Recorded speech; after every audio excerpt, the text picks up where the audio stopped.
Lift the media door. Open the printhead. Place the ribbon on the ribbon supply spindle and push it back.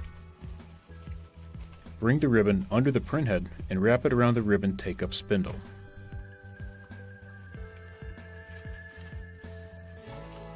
Turn the spindle to remove any ribbon slack.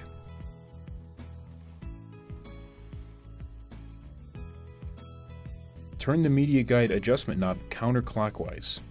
Place the roll of media on the media supply spindle. Push it back. Feed the media under the dancer assembly, through the media sensor, and under the printhead.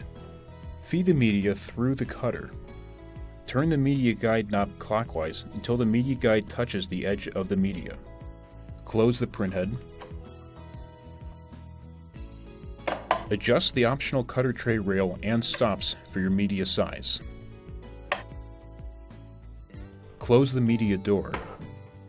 Set the printer to cutter mode. Select Menu, Settings, Print Mode, Cutter. Press pause to start printing.